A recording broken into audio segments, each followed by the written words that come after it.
이사야 선지자는 유다가 멸망하기 전부터 말씀하셨죠. 그리고 그 제자들이 포로기와 귀환기를 거쳐서 이사야의 말씀이 지금 흐르고 있습니다. 근데 그 말씀의 정점, 다시 말해서 성경의 핵심인 말씀을 오늘 우리가 만납니다.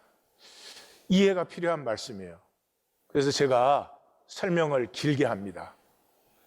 이해하시기를 바라요. 그러나 이해보다도 오늘 말씀이 이해되면은 어떻게 살 것인가? 평생 살아온 대로 계속 살 것인가? 아니면 새롭게 살 만한 삶이 과연 있는 것인가? 이 결정이 오늘 나야 됩니다. 죽음 너머의 신비. 신비는 하나임이죠. 하나인 것이 신비입니다. 그래서 바람 불고 비가 오고 햇빛이 내리는데 나무가 살아나지 않아요. 왜요? 바람, 햇빛, 물이 하나이기 때문에 생명이 피어나죠. 우리가 음식물을 먹었는데 내가 살지 않아요? 하나이니까. 쇳덩어리 먹으면 죽겠죠. 하나가 아니니까. 그래서 이 하나임은 죽음 후에 열리는 본질 세계예요. 본질의 세계에서는 전부가 하나죠. 단절이 없으니까. 그런데 죽음 후에 내가 단절을 사느냐 하나인 것을 사느냐 하는 것은 인간만 선택할 수 있습니다.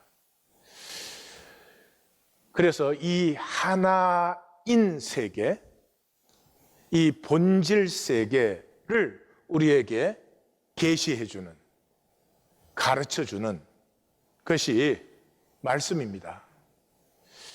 그래서 이 신비는 이해하거나 논리적으로 정리할 수 있는 것보다도 사실은 맛보아 아는 실제입니다. 이 꽃이라는 현상이 이렇게 있잖아요. 그렇지만 보이지 않는 꽃에 생명이 있기 때문에 이 꽃이 있는 것이죠. 이 보이지 않는 본질의 부분은 내가 맛보아 알지 못하면 사실은 머리로만 이해하는 것이지 알 수가 없어요. 오늘 보면은 이제 스룹바벨에서 시작이 되죠. 스룹바벨은 1차 귀환의 실질적인 인도자죠. 세스바살과 같이 왔어요. 숙부일 것이라고 생각을 해요. 그러니까 훨씬 연로하죠. 그래서 세스바살이 성경 공사를 시작했다라는 말은 에스라서 5장 16절에 나오는데 그 부분은 보고서 부분이에요. 보고서 부분이니까 그러니까 공식 대표자를 거기에 적은 것이죠. 그런데 나머지 기사를 읽어보면 실제적으로 제단을 쌓고 그 다음에 제사를 시작하고 절기를 시작하고 공사를 시작한 것은 전부 스룹바벨로 되어 있죠. 그러니까 그리고 또 공사 두 번째 시작했을 때 같이 공사하자는 제의 거절한 것도 스룹바벨. 그리고 이 공사 전체 재개의 책임자도 스룹바벨이었으니까 쉽게 알 수 있어요. 세스바살은 명분상의 대표자고 실제적으로는 스룹바벨이 일을 했다. 또 고고학 문서도 최근에 발견되었어요. 그래서 그게 유다의 총독, 사실은 총독이 아닌데 총독과 대제사장의 명단이 연대와 더불어서 기록된 문서가 발견됐습니다. 그래서 세스바살과 요사닥 또는 요사닥이 1대고 2대가 스룹바벨과 요수아 또는 여호수아 그렇게가 2대고 그 다음에 엘라단, 여호에젤, 아라이 그렇게 해서 이제는 우리가 스룹바벨이 실제적인 인도자다 하는 것을 알고 있어요. 그런데 스룹바벨은 성경에 메시아로 그렇게 증거되어 있습니다. 메시아 그러면 우리는 정리할 필요가 있어요. 메시아 그러면 우리는 현상에서 위대한 성취를 이룬 그런 것을 생각을 합니다. 그게 본질계를 모르는 증거예요. 메시아는 아주 간단합니다. 본질계만 보여주면 돼요. 예, 이 현상계에서 우린 다 단절되어 있거든요. 이 단절을 전제로 사니까 경쟁이 있고 내가 잘났냐 못났냐 그런 문제가 중요해지고 내가 더 가졌냐 덜 가졌냐 이런 문제가 심각해지는 거죠. 본질에서 하나됨을 알면은 그런 현상의 문제는 저절로 쓰러지고 본질, 내 생명의 가치와 의미를 가꾸고 싶은, 다른 사람이 어떻게 나에 대해서 말하느냐 보다도 내가 볼 때 나는 어떤 생명을 살고 있으며 내 생명에 대해서 어떤, 오늘 본문에서 자기 영혼을 만족한다 그러는데 정말 내 생명을 내가 만족하고 기뻐하는 것이 중요해지죠. 그래서 예수님은 그냥 오셔서 딱 한 가지, 너희들 다 단절돼서 살고 있지만 본질적으로는 본래는 한 아버지에서 태어난 모두 한 형제 자매야. 함께 살면 돼. 예수님은 그 이상 없어요.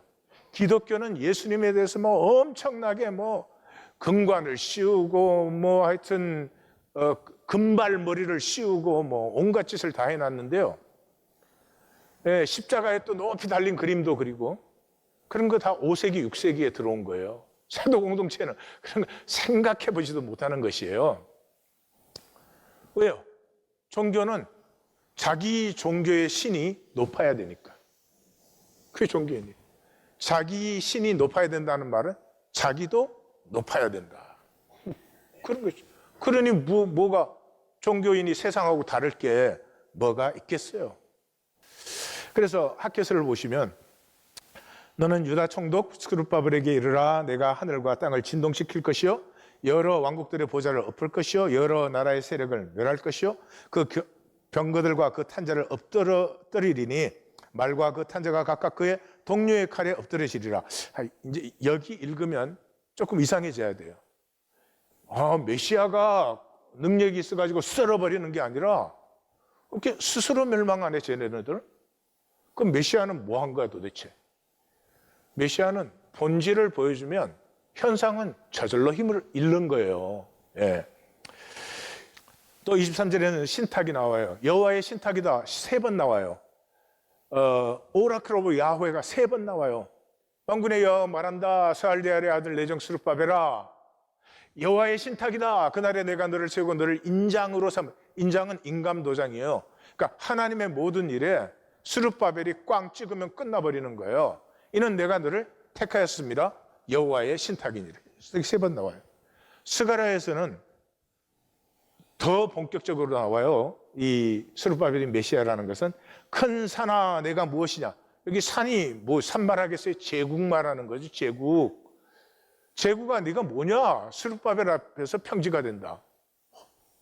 이거 뭐 현상적으로 생각하면 이거 이해가 되는 말이에요? 그러면서 이는 기름 부음 받은 자들이니 메시아가 어떻게 복수로 나와? 우리 기독교는 메시아 그러면 예수님 뿐이잖아요. 그러니까 도대체 성경하고 기독교는 별로 상관이 없는 것 같아요. 구약에서 이미 요엘 선지자가 그랬잖아요. 말세에 내가 내 영을 만민에게 부어준다. 기름 부음받은 자가 메시아예요. 메시아란 말은 기름 부음받은 자라는 뜻이에요. 근데 기름 부음받은 자들이니 메시아들이에요. 히브리 단어로 읽으면 메시아들이니 그런 거예요. 그리고 베드로가 그 말 받아가지고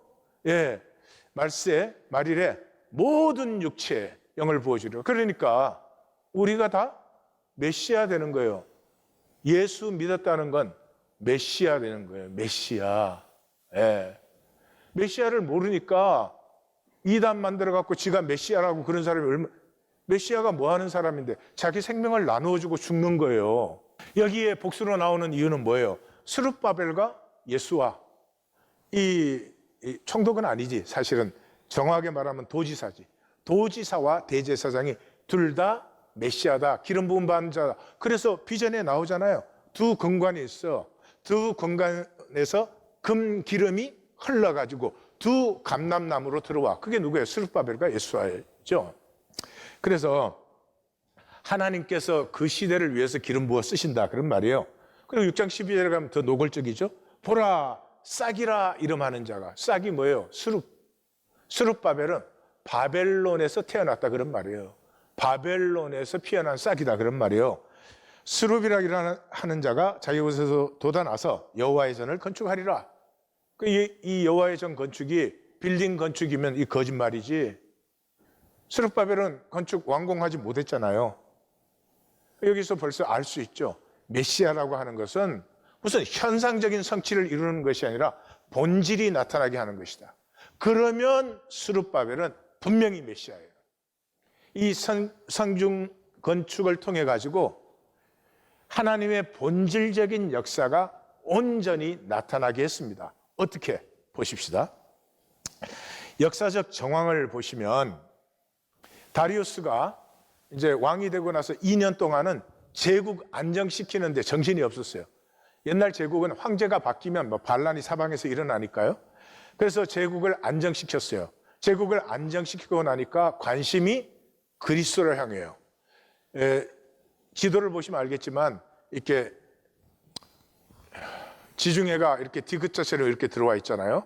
이 디귿자 끝쪽이 여기가 가나안 땅이죠. 팔레스타인 땅이고 그 당시 세계라는 건 이 지중해 동쪽이었어요. 이것은 다리우스가 다 정복했어요. 서쪽은 아직 국가랄 게 없어요. 그리스 하나가 거기 있어요.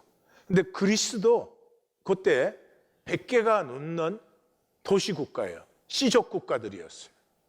그래서 아테네가 대표지만 아테네가 10개의 시족으로 돼 있어서 전쟁을 하는데 각 시족에서 장군이 나와서 하루씩 감당하면서 돌아가면서 지휘관 노릇을 했어요. 예. 그러니까 그리스는 아직 이쪽 페르시아 제국에 비하면 이게 나라라고도 할 수 있고 로마는 이제 완전히 미개한 상태로 있고 이 그리스 하나 남았어요. 이거 이 그리스 다 합해 봐야지 다리우스는 이게 23개 숙주를 거느리고 있어요. 23개 나라를 거느리고 있는데 자기가 거느리고 있는 나라에 하나만 못한 거예요. 그러면 이쪽을 다 정복을 했으면 이쪽 잘 다스리면 되는데 요거까지 먹으려고 한단 말이에요. 요거까지 먹으려고. 이제 그렇게 되면 그리스와 전쟁을 해야 되니까 애국과 이 가나안이 중요해져요. 왜냐 그러면 가나안에는 페니키아가 있잖아요. 페니키아 배들이 애국과 그리스 지중해 무역을 감당했거든요. 근데 그 당시에 대구는 육로로는 이동할 수가 없었어요. 장사꾼들이나 다니는 거지 군대가 이동할 수 있는 큰 길이 없었어요. 그러니까 배예요, 배. 배로 움직여야 되는데 그 배는 페니키아가 갖고 있으니까 가나안이 중요하고 그래서 이 고속도로를 이 수사에서 이 지금 터키의 사르디아 계시록에서는 사대라고 나오죠. 거기까지 왕의 대로에 고속도로를 놓았어요. 예, 그리고 식량은 애굽에서 나오니까. 그래서 이제 그리스도와 전쟁 준비를 마치기 위해서 520년에서 518년에 다리우스가 가나안과 애굽을 방문합니다. 방문하는데 바로 그 시기에 하나님은 스룹바벨과 예수아에게 이 학개스가랴 선지자를 통해서 성전을 건축을 재건하라라고 말씀을 내리십니다. 다리우스는 하나님이 부르셔서 23개국의 황제가 되게 하셨어요. 그 다리우스가 23개국의 이 제국이 다들 잘 살고 편안하게 살고 그렇게 섬겨주면은 다리우스는 정말 역사의 황제가 되는 거예요. 그리고 페르시아는 정말로 역사의 제국, 나라가 되는 거예요. 그런데 그 아직 나라 모양도 못 갖춘 그 그리스를 왜 전쟁을 하려고 하는지 모르겠어요. 그 순간에 하나님은 스룹바벨에게는 성전을 다시 지으라고 해요. 그러니까 하나님께서 성전 지으라고 할 때는 성전이라는 빌딩을 지으라는 게 아니죠. 성전은 백성들이 절기에 1년에 3번이에요. 절기에 모든 백성들이 하나님 앞에 나와서 우리는 한 아버지로 말미암은 한 형제 자매니 함께 살자라고 잔치로 확증하는 것이 이 절기예요. 그러니까 귀한 자들을 지금 하나님이 쓰시기를 원하는 이유는 이 거대한 페르시아 제국에 너희는 내 증인이 되는데 어떤 증인이 되느냐? 우리가 하나님 앞에 나와서 우리는 한 형제 자매로 더불어 함께 살아간다. 만약 그렇게 살아가면 보기도 좋고 안전하고 풍성할 거 아니에요? 그러면 그 23개 제국의 모든 백성들이 우리도 저렇게 살자. 왜 우리 이렇게 험하게 살았냐? 그렇게 될 것이고, 또 그 아름다운 모습을 보는 다리우스는 백성들이 그렇게 살기를 도와주면 자기야말로 메시아가 되죠. 근데 성경에서 고레스는 메시아였지만 다리우스는 부름을 받았지만 메시아였던 적이 없습니다. 왜요? 이 부르심에서 스룹바벨과 이 다리우스의 운명이 갈라져 버리는 거예요. 그래서 말씀이 이렇게 임해요. 이 성전이 황폐하였거늘 너희가 이때 판벽한 집에 거주하는 것이 옳으냐? 그러니까 첫 번째 공사가 중단된 것은 반대 때문이 아니에요. 돌아와서 이렇게 스룹바벨과 함께 성전 기초를 놓았는데 이게 너무 조그만하단 말이에요. 그래서 스가랴서에 보면 작은 일이라고 되어 있죠. 이야, 이 성전 지어갖고 이게 뭐냐? 우리가 뭐 되는 거냐? 그것과 동시에 포로지에서 돌아왔으니 내가 먹고 사는 게 중요해요. 나 먼저 먹고 살아야 너가 있지. 그러는 거예요. 마치 내가 나 지키지 않으면, 내가 나 먹고 살지 않으면 무슨 못 먹고 사는 것처럼. 근데 사실은 내가 나 먹고 사는 거 챙겨야 되기 때문에 모두가 가난해요. 그러니까 뭐 성전 시작을 했다가 흐지부지하고 있는데 하나님이 딱 때가 되매 성전 재개 명령을 내리신 거예요. 여호와께서 유다 총독 스룹바벨의 마음과 대제사장 여호수아의 마음과 남은 모든 백성의 마음을 감동시키시매 그들이 와서 만군의 여호와 그들의 하나님 전을 공사하였으니 그때가 다리오 왕 제2년 6째 달 24일이었어요. 그러니까 2년 동안 제국을 안정시켜서 이제 다리우스는 전쟁하려고 하는데 하나님은 그 전쟁하는 교두부에다가 딱 교두부에다가 성전 지어라 그러고 명령을 내리셨어요. 자, 그러면 이제 다리우스도 선택을 해야 되고 스룹바벨도 선택을 해야 되죠. 스룹바벨은 두말할 것도 없이 성전 건축을 시작합니다. 그랬더니 어떻게 됐어요? 대번에 반대가 일어났죠. 스룹바벨과 족장들에게 나와 이르되 우리도 너희와 함께 건축하게 하라. 우리도 아수르 왕이 우리를 이리로 오게 한 날부터 우리가 하나님께 제사를 드린다. 하나님께 드리는 종교 세우려는 게 아니잖아요. 근데 이 사람들이 우리도 하나님 섬기는 종교 생활을 했으니까 우리도 같이 짓겠다라고 말하는 거죠. 같이 짓겠다라고 말하는 것은 지금 정치 문제가 되는 것이죠. 유다가 같이 짓자 그러면 문제가 없지만 아니면 정치 문제화가 되는 거죠. 그래서 스룹바벨과 예수아와 기타 이스라엘 족장들이 이르되 우리 하나님의 성전을 건축하는데 너희는 우리와 상관이 없다. 바사왕 고레스가 우리에게 명령하신 대로 우리가 이스라엘 하나님 여호와를 위하여 홀로 건축하리라. 자, 같이 짓자 그런데 반대를 했으니까 이제 이것은 정치 문제가 되었습니다. 정치 문제가 되니까 총독 다뜨네가 개입을 합니다. 총독 다뜨네에게는 지금 심각한 문제죠. 아니, 황제가 지금 가나안과 이 애굽을 다 안정된 것을 확인하려고 오는데 자기 속주는 지금 난리가 일어난 거죠. 그러니까 다뜨네가 이 문제에 개입을 하죠. 그때 유브라데 강 건너편 그렇게 되어 있는데 강 건너편이라는 건 강 건너 쪽이라는 게 아니라 페르시아가 가나안을 부르는 이름이에요. Beyond the river. 페르시아 쪽에서는 이 유프라데스 강 건너 쪽이잖아요, 팔레스타인이. 그래서 그 속주 이름이요. 예. 그래서 강 건너편 총독 다뜨네와 살보스네와 그 동관들이 다 나와 누가 명령하여 이 성전을 건축하고 이 성곽을 마치게 하였느냐 하고 그들이 담당자의 이름을 요구하니라. 우리 번역은 거꾸로 해놨죠. 자, 담당자들의 이름을 요구하는데 각 족장들의 이름과 건축 책임자들 이름 주면은 처형되는 거예요.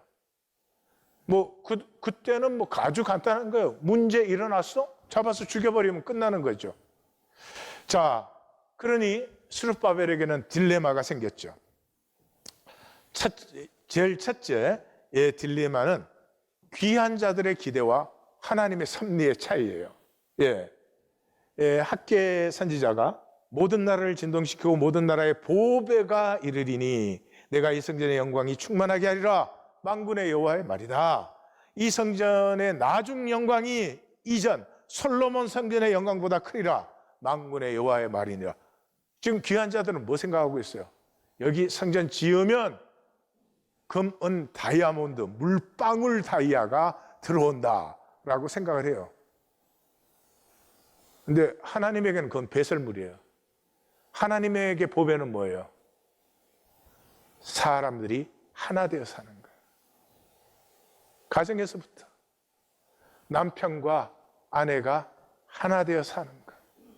그 이상 귀한 게 하나님 앞에 어디에 있어요? 예. 각 민족과 백성들이 하나 되어 사는 것. 하나 되어서 살면 먹고 사는 게 목적이 될 수 없잖아요. 이게 단절되어 있으니까 먹고 사는 게 목적이요. 먹고 사는 게 목적이 아닐 때에만 나는 누구인지, 왜 이렇게 사는지, 내 삶에서 내가 정말로 원하는 것은 무엇인지, 나는 무엇을 피우고 싶은지. 오늘 본문에 나오잖아요. 그 영혼이 만족하리로다. 누구든지 한평생을 살았으면 현상에 사는 것은 어렵습니다. 영혼의 만족을 느껴야죠. 쉽지는 않았지만 나를 살았습니다. 나를 즐겼습니다. 현상이 이렇게 오묘한 것이군요. 하나님, 이제 집으로 돌아갑니다. 그리고 성전은 이사야 선지자의 말씀을 예수님이 인용했죠. 만민이 기도하는 집이라. 그 말은 만민의 종교는 아니에요. 지금 각자 자기 종교를 가지고 같이 짓자고 하는데 종교가 아니고 만민이 기도하는 집이에요. 그러면 그 당시에는 성전에서 뭐 했어요? 제사 지냈죠. 근데 왜 선지자는 만민이 제사하는 집이라고 하지 않고 기도하는 집이라고 해요? 제사 부인하는 거죠. 기도는 하나님 앞에 나오는 거잖아요. 누구든지 하나님 앞에 나올 수 있는 것이 성전이다. 그렇기 때문에 건물일 수가 없어요. 이것은 스데반이 잘 얘기해 주고 있으니까 궁금하신 분은 사도행전 7장을 읽으세요. 성전은 정리해 보십시다. 성전은 하나님 임재가 있는 곳이에요. 임재 앞에 백성들이 다 나와요. 백성들이 나오는 이유는 하나밖에 없어요. 우리가 한 아버지의 한 형제 자매니까. 그러니까 성전에 나오면 하나됨이 확정돼요. 하나됨이 확정된다는 것이 죄사함을 받는 것이에요. 이 종교는 죄사함 그러면 죄 지은 걸 무효로 해준다 뭐 이렇게 들어요. 죄 지은 건 죄 지은 거지. 죄 지은 게 어떻게 없어져? 죄 지은 게 문제되는 것은 죄 지으면 반드시 단절돼요. 죄는 단절이니까. 그러니까 하나 되면 하나 되기 전에 잘했냐 못했느냐는 상관이 없지. 죄 하나 되기 전에 잘못한 것 때문에 더 아름다운 하나가 이루어지기도 하죠. 그러니까 하나님의 성전이라고 하는 것은 단절되었던 우리의 삶이 하나님 앞에 나와서 하나됨을 회복받는 것이다. 그 관점에서 학개서와 스가랴서를 읽지 않으면 전혀 엉뚱한 데 가 있는 거예요. 두 번째는 스룹바벨이 막아야 하는 것이 있죠. 그게 뭐예요? 정치 분정화되는 것이에요. 예? 정치 분정화라는 것은 힘겨루기가 되는 것이에요. 이게 마귀가 제일 좋아하는 거예요. 하나됨의 독약은 힘겨루기요. 마귀가 제일 좋아하는 것은 이 인생을 힘의 문제로 보는 것이에요. 힘의 문제로 보는 사람은 절대로 하나가 되지 않습니다. 자기 자신과도 하나가 되지 않습니다. 독약이에요, 독약. 그래서 전 세계가 힘에 미쳐 있어요. 누가 더 가지냐? 누가 더 성공했냐? 누가 더 잘났냐? 누가 더 인정받냐? 그게 미쳐 있어요. 스룹바벨은 너무나 잘 알고 있어요. 이거 정당한 권리를 갖고 있잖아요, 유다는. 우리는 고레스 왕의 칙령을 가지고 있다, 이렇게 부딪혀 나가면 정치 분정화가 되고, 그렇게 되면은 성전을 왜 짓는지는 사라져버리고 누가 이기느냐의 문제가 되죠. 뿐만 아니라 각 족장들, 그 다음에 이 건축 참여자들은 다 처형당하게 되잖아요. 무의미한 희생이 이루어지죠. 그래서 명단 제출을 거부하고 스룹바벨이 홀로 이것을 담당합니다. 조금 더 보겠어요. 다시 말해서 스룹바벨은 섭리를 품어서 깨어집니다. 섭리를 품는다는 말은 논쟁하지 않는다는 말이에요. 내가 아무리 옳아도 옳다 소리 안 하는 거예요. 왜요? 종말적인 사람이니까. 이거 시끄럽지만 잠시 지나가고 조금만 있으면 하나님의 진실은 분명히 그 실제가 나타나게 돼요. 그건 내가 나서서 왈가왈부 하고 싶지가 않아. 귀찮고 피곤한 일이야. 근데 다리우스는 제 길로 갑니다. 제 길이 뭐예요? 전쟁 준비했죠? 전쟁의 길로 갑니다. 이 다리우스는 뛰어난 사람이에요. 뛰어난 사람이에요. 다뜨네가 스룹바벨을 처형하니까 처리하는 것을, 이 스룹바벨과 다리우스는 어릴 때부터 친한 사이였습니다. 요세푸스 역사에 나오는데 어릴 때부터 친밀했어요. 하여튼 두 사람이 친밀했던 것만은 사실이에요. 그런데 그게 황제로서 눈 감지요. 그 눈을 싹 감아줌으로 말미암아서 반대자들 단숨에 잠잠하게 되었죠. 그 다음에 유다 측도 잠잠하게 되었고, 요 시간이 지난 다음에 고레스의 칙령을 확인해가지고 적극적으로 공사를 도와줍니다. 그러니까 유다도 다리우스에게 고마움을 느껴요. 예. 그러니까 이 다리우스는 세 마리의 토끼를 한꺼번에 잡아요. 반대자들 잠잠케, 유다도 잠잠케, 전쟁 준비 완벽하게 안정시켜버립니다. 이렇게 뛰어난 사람이에요. 이게 내 비극이에요.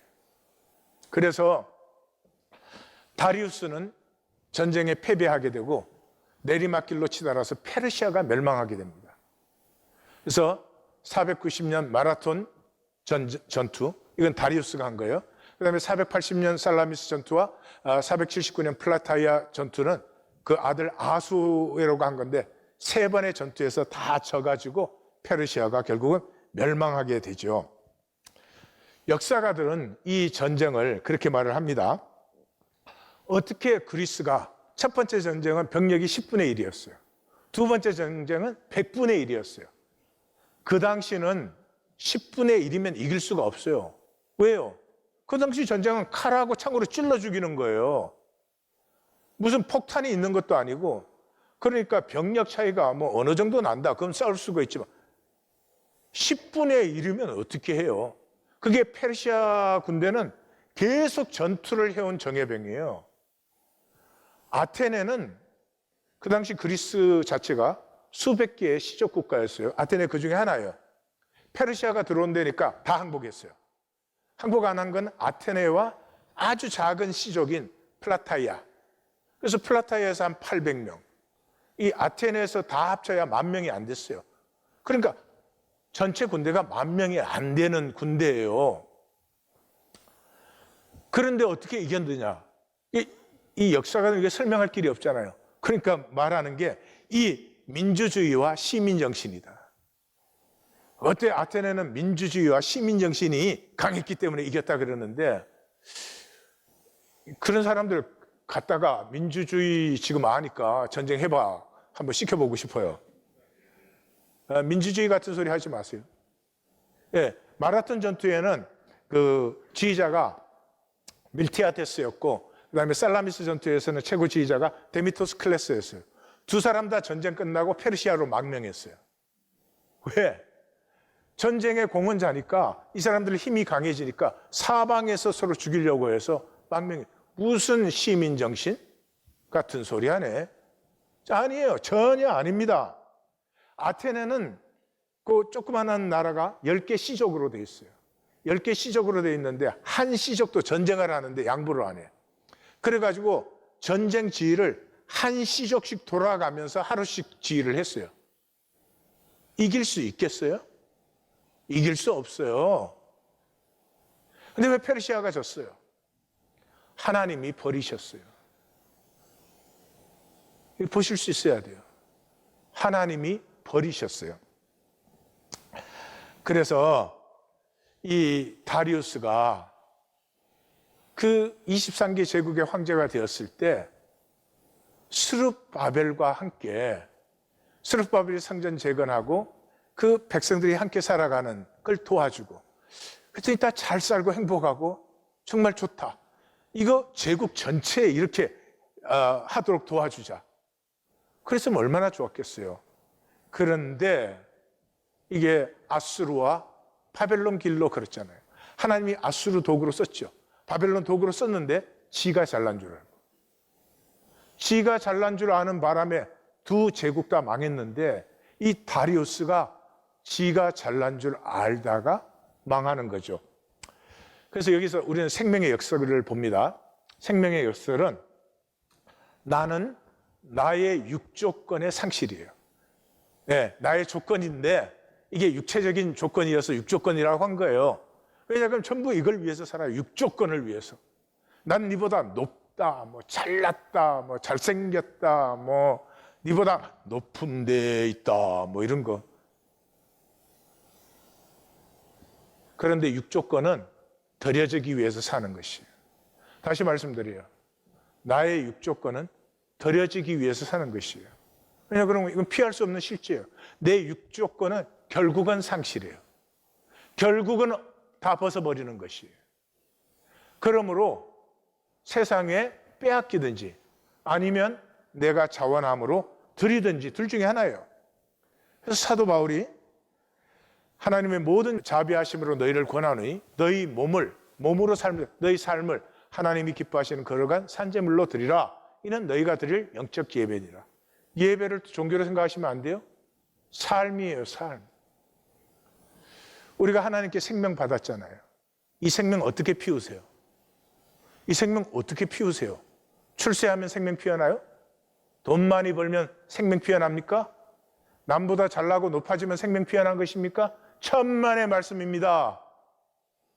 생명은 하루하루 하나님께 드려짐으로 피어납니다. 오늘 내가 어떻게 살았든, 잘 살았든 못 살았든 하나님께 드리는 것입니다. 그리고 하나님께 드려짐으로 살아갈 때 점점 내 삶에 죄와 악이 쓰러질 수밖에 없어요. 내 삶을 하나님이 받으시잖아요.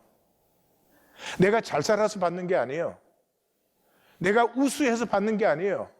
내가 살았기 때문에 하나님은 사랑으로 받으세요. 그 받음을 내가 느낄 때 내가 정화되는 것이지, 내가 남보다 나아서 어렵게 뭐 옳게, 그건 다 위선적이에요. 이 그리스는 이 전투에서 이기고 페르사이가 페르시아인이라는 연극을 만들었어요. 그 연극은 마라톤과 살라미스 그 전투의 전사자들의 자녀들이 자기 아버지의 투구와 방패를 들고 쫙 입장을 합니다. 예, 굉장히 엄숙하죠. 그러면 무대에서 다리우스 왕의 왕비가 나타납니다. 다리우스 왕의 왕비가 나타나가지고 왜 아직 승전 소식이 없느냐? 숫자가 10배, 100배니까 당연히 이기는 거죠. 왜 승전 소식이 없느냐? 그러는데 패배했다는 소식이 들어옵니다. 아니 어떻게 100배의 군사를 가지고 패배할 수가 있느냐? 그렇게 그 소리를 지르죠. 그때 다리우스의 그 영혼이 현현됩니다. 그리고 이렇게 말합니다. 오만, 나에게 미쳐서 23개국의 제왕이 되었으면 23개국의 나라의 백성들을 잘 살게 섬겨만 주면, 그 당시에는 황제가 모든 권리를 갖고 있잖아요.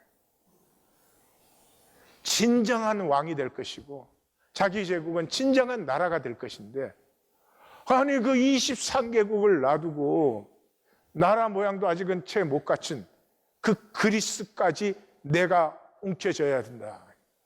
나에게 미쳐서. 이 연극이 우리 얘기 아닙니까? 우리 왜 이렇게 살고 있어요? 나에게 미쳐서. 내가 뭐 잘나야 되니까.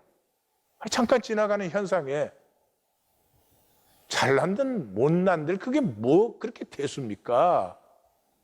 이 지나가는 현상에 정말로 우리에게 중요한 건 그것이죠. 하나님이 나에게 생명 주셨는데 내 생명이 얼마나 장성했는가, 얼마나 피었는가, 그리고 내 생명은 과연 열매를 맺었는가. 그 다리우스가 그렇게 고백을 했을 때 거지 행색을 한, 두 번이나 져가지고 거지가 된 아수레가 그게 등장해서 통곡을 합니다. 통곡을 합니다. 이 23개의 이 국가들을 버리고 왜 그곳에 가서 통곡을 해요? 그때 그 아수에로의 통곡을 들으면서 그리스인 관객들이 같이 우는 거예요. 그 페리클레스가 그 당시 21살짜리인데 그 굉장한 부자였어요. 그래서 돈을 들여서 이 연극을 만들어서 마지막에 이것이 그리스다 라고 외쳐요. 다시 말해서 적군이 패배해서 울면 우리는 기뻐해야 되잖아요. 그런데 그 적군의 그 아픔에 함께 슬픔과 아픔을 느끼는 것, 이것이 그리스다. 그 말은 뭐예요? 공감하는 거죠. 공감. 공감이 뭐예요? 하나됨이죠. 하나됨. 이 공감 때문에 예술과 문학과 음악과 모든 것이 있는 것이죠. 공감이 없으면 아무것도 있을 수가 없죠. 그래서 참 재미있어요. 하나님은 분명히 하나됨을 이 역사에 이루고 계세요. 우리가 뭐 단절로 살고 뭐 스틸 나 잘나야 돼 그럴지 모르지만 하나님은 하나됨을 이루고 있어요. 바벨론 세계적인 제국을 이루었죠. 역사에서. 그리고 바벨론은 뭐 했어요? 물품 제공했어요. 뭐 하여튼 무한한 부여를 제공했어요. 70년 만에 망했어요. 페르시아는 그걸 넘어서서 기본권을 줬어요. 제국의 사람들에게 기본권. 이 당시에는 어마어마한 거였어요. 그런데 그 이상은 주지 않았어요. 2배, 150년에 망했어요. 그리스는 모든 문화를 존중하고 문화가 하나로 통일돼야 된다. 헬레니즘 심었어요. 2배, 300년 갔어요. 로마가 황제령 되고 나서 500년 갔어요. 로마는 뭐 줬어요? 시민권을 줬어요. 놀라운 일이에요, 사실은. 점점 하나 되면 갖고 가고 있는데 하나 되면 그걸로 좋은 것인데 하나됨까지도 나의 힘을 위해서 이용하는 것. 이게 세상 제국의 이 운명이죠. 자, 본문으로 들어가 봅시다. 본문은 하나임이에요. 이게 본질의 본성이다 그 얘기하는 거예요. 그래서 보시면은 시작이 여호와의 선포, 내 종이, 마감이 여호와의 선포, 내 어려운 종이, 그렇게 해요. 그리고 중간이 뭐예요? 선지선이 그는 7, 8, 9절에 그는 나와요. 그가 무엇을 했는가에 대해서 앞쪽은 귀한 자들이 우리가 이랬습니다. 뒤쪽에는 그래서 여호와의 뜻이 이루어졌습니다. 이게 이제 오늘 본문이에요. 근데 오늘 본문에는 이제 모순이 나타나죠. 왜냐 그러면 이 종이 흉함과 멸시와 고문받고 사형을 당해요. 그런데 그를 통해서 놀라운 성취와 영광이 일어나요. 이 모순이 해결된 것이 10절, 11절, 12절이에요. 이게 본질의 본성이 나타나는 거죠. 그럼 들어가서 보십시다. 13절에서 15절이 서론이에요. 서론이 뭐냐 그러면 반드시 피어나는 생명의 반전이에요. 그게 뭐냐 그러면 생명을 들여서 사는 사람, 이러면 영원해지는데 지키는 사람은 멸망한다. 예수님 말했잖아요. 자기 목숨 지키면 잃을 것이요 나를 위해서 잃으면 영원히 찾으리라. 찾는다는 말은 구원받는다는 말이에요. 그래서 13절의 시작이 보라 내 종 좀 보라. 그 다음에 방점이 7개가 빵빵빵빵 찍혀요. 그러니까 말씀을 읽는 사람은 이때 무릎을 탁 꿇어요. 이걸 그냥 보라 내 종이 형통하여 받들어 높이 들려 지극히 존귀하게 된 이건 글자 읽는 거지 아무것도 못 느끼는 거지. 어떻게 이게 문장이 돼요? 방점이 7개 들어가니까 문장이 안 되지. 보라 내 종이 형통하고 받들어 높이 들려 지극히 존귀해진다. 사실 여기에서 끝나도 돼요. 근데 그 종이 그 모양이 타인보다 상했고 사람보다 더 상했어요. 그 말은 뭐예요? 이 사람은 정치범으로 처형된 사람이에요. 어느 시대나 반역죄는 너무너무 비참하게 우리 한국은 능지처참이에요. 능지처참은 사실을 찢어서 죽이는 거예요. 세상에 그래서 그렇게 처참하게 죽었는데 그 사람을 통해서 나타난 영광에 모두가 놀란다. 그래서 나라들이 놀라고 왕들은 입이 닫혀버렸어. 예, 아직 전파되지 않은 것, 듣지 못한 것을 깨달아. 그게 뭐예요? 본질이죠. 이 현상의 이 모순 속에서 본질의 영광을 만나게 된다. 그래서 히브리서는 이 신앙을 본질을 향한 믿음, 종말적 신앙을 그렇게 표현하죠. 이 사람들은 다 믿음을 따라 죽었고 현상에서 믿음 따라 죽는 거예요. 현상에서 지키는 게 아니고 믿음 따라 죽는 거예요. 신앙은 죽는 거예요. 메시아가 왜 기름 부음 받아요?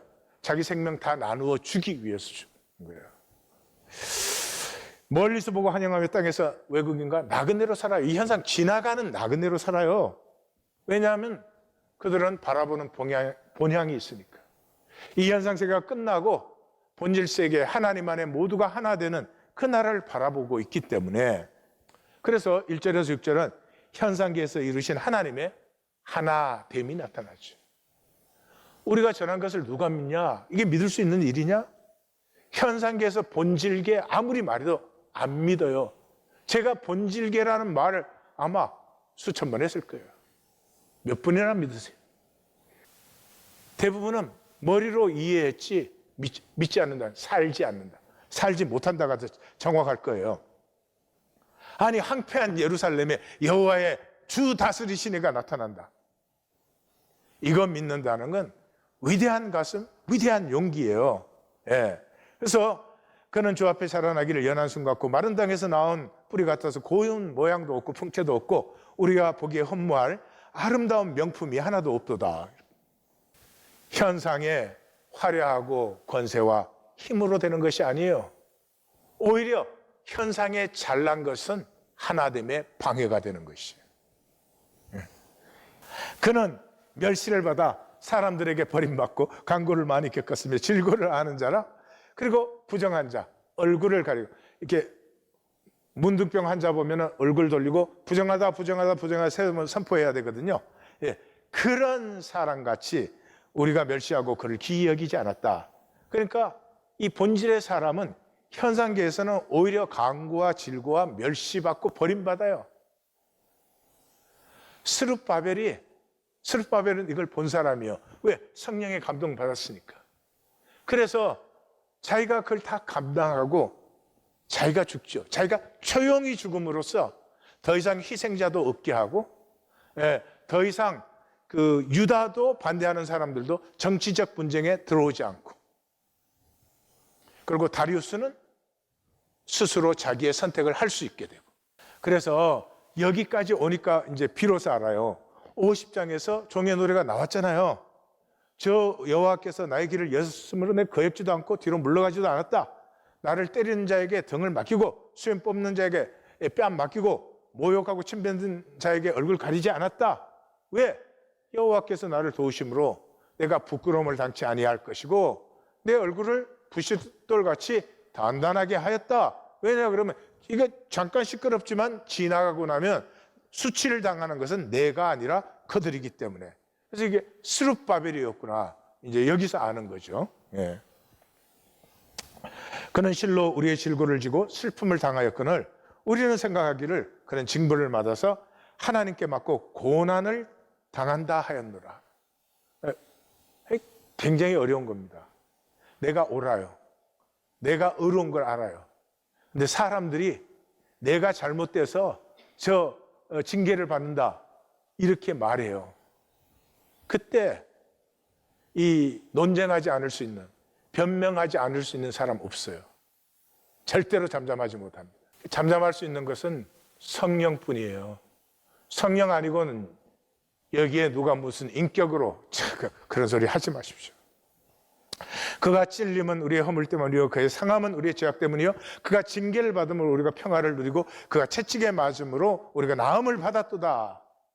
우리는 다 양 같아서 그릇 행하여 각기 제 길로 갔는데 여호와께서 우리 모두의 죄악을 그에게 담당시키셨다. 이 하나님의 섭리를 받는 사람을 통해서 하나님의 제사가 완성되는 거죠. 성전에서 동물 죽이는 것이 아니고, 레기 16장에 보면 속죄일이 나오잖아요. 두 양을 뽑아가지고 한 양은 이제 제물로 바쳐서 지성소에 뿌리고 성소에 뿌리고 제단에 뿌리고, 또 하나는 아사셀은 이렇게 죄를 안수해가지고 광야로 내보내서 잡아먹히게 하잖아요. 근데 우리가 다 하나가 아니라면 어떻게 염소에게 우리의 죄가 전가돼요? 우리의 죄가 염소에게 전가되고 우리가 다시 하나가 되는 것은 우리가 하나이기 때문이죠. 그러니까 거기에서 제사를 지내고 죄를 전가했다는 것보다 훨씬 더 중요한 것은 그렇게 하는 제사를 통해서 우리가 하나님 안에 원래 하나다. 본래 하나다. 그걸 만나는 것이 중요한 것이죠. 그것이 스룹바벨을 통해서 지금 이루어졌어요. 그래서 7절에서 9절은 각 절마다 그가 권능을 당하여 괴로움에도 도살될 어린 양같이 털 깎는 자 앞에 양같이 그의 입을 열지 않았도다. 자기가 어른데도 입을 열지 않는 것은 종말적 신앙의 특징이에요. 왜냐하면 현상 잠깐 지나가지만 종말에는 실제가 나타나기 때문에 무슨 변명하고 논쟁하고 그 귀찮기도 하고 그럴 필요도 없는 일이 되는 거죠. 스룹바벨은 이 모든 것을 스스로 품어서 홀로 깨어지는 것이죠. 그리고 그는 곤욕과 신문을 당하고, 우리 번역은 끌려갔으나 그러는데 이 끌려갔다는 말은 처형대로 끌려갔다는 말이에요. 그래서 전부 정치적인 거예요. 곤욕, 신문, 처형. 그 세대 중에 누가 산자의 땅에서 끊어지는 것이 마땅한 형벌을 받을 내 백성의 허물 때문임을 알겠느냐?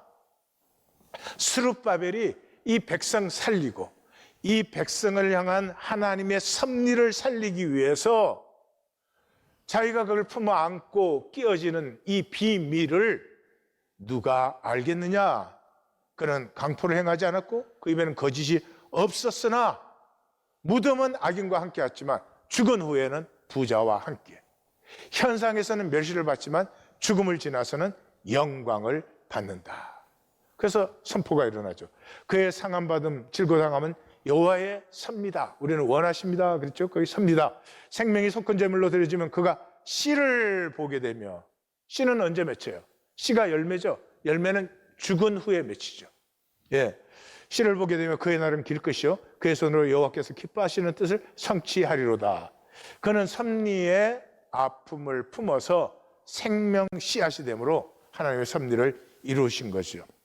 그래서 11절 12절은 이제 스룹바벨에 대한 얘기예요. 그래서 그가 자기 영혼의 수고에 만족할 것이라. 저는 여기가 부럽습니다.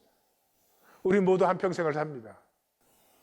우리 생애를 마감할 때 내 영혼의 수고에, 내가 살아온 삶에 내 영혼이 만족해야 됩니다. 내 거나 지키고 그렇게 인색하게 남은 있는지도 모르고 그런 사람이 어떻게 영원히 만족하겠어요? 그때 무엇으로 이 영혼의 만족을 살 수가 있겠어요?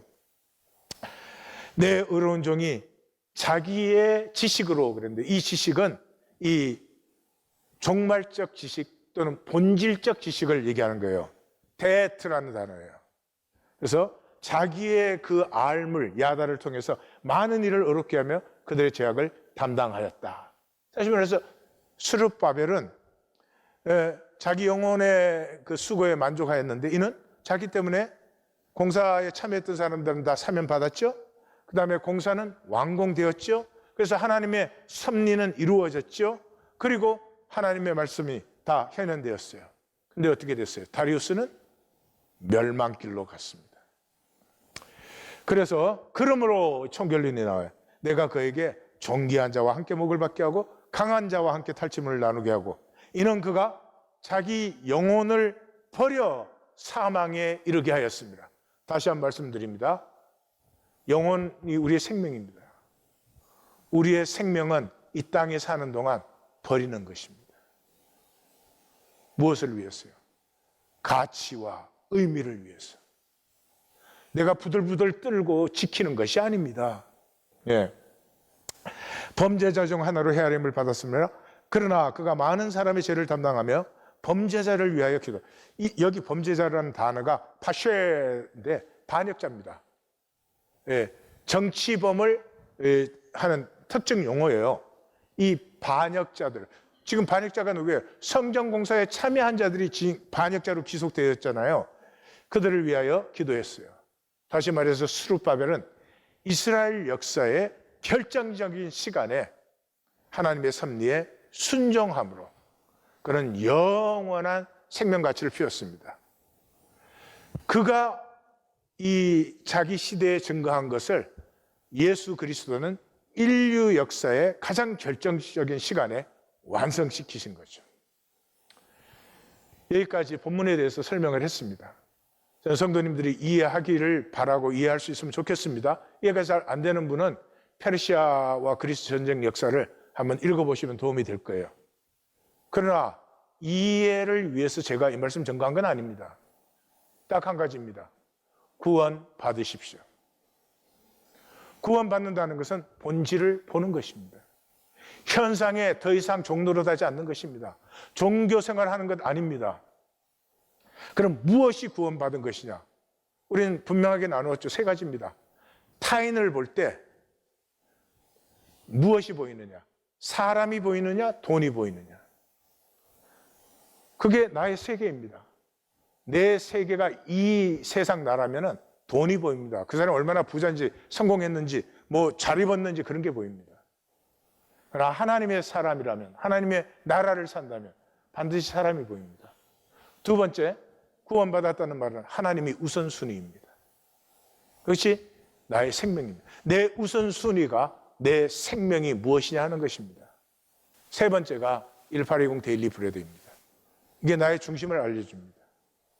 나는 왜 삽니까? 삶은 나누려고 사는 것입니다. 다 죽고 나 혼자 있으면 행복하겠습니까? 이 지구 다 내가 가졌으니까 행복하겠습니까? 아니죠. 나눔에서 가치와 의미가 발생하는 것이. 내 삶은 나누기 위한 삶인가? 아니면 지키려고 하는가? 성도님들, 잘 입을 때 좋죠, 그죠? 잘 먹었을 때 좋죠. 잘 놀고 구경했을 때 좋죠. 다 좋은 것입니다. 그러나 얼마 갑니까? 얼마나 갑니까? 지나가면 바람 같은 것이에요. 여러분, 저는 이 본문 읽을 때 놀랍습니다. 다리우스가 지나갔어요. 고레스는 메시아라고 부름을 받았어요. 다리우스는 성경에 한 번도 그 귀한 부르심을 받고도 메시아라고 불림받지 못했습니다. 지나갔어요. 다리우스가 지나갔는데 우리가 뭐를 지키면서 뭐를 내세우겠다고 사는 것입니까? 이 고난 주간에 하나님께서 우리를 일깨워 주시사 이 지나가는 종교 생활에서 영원한 생명의 삶으로 우리를 돌이켜 주시기를 주의 이름으로 축원합니다.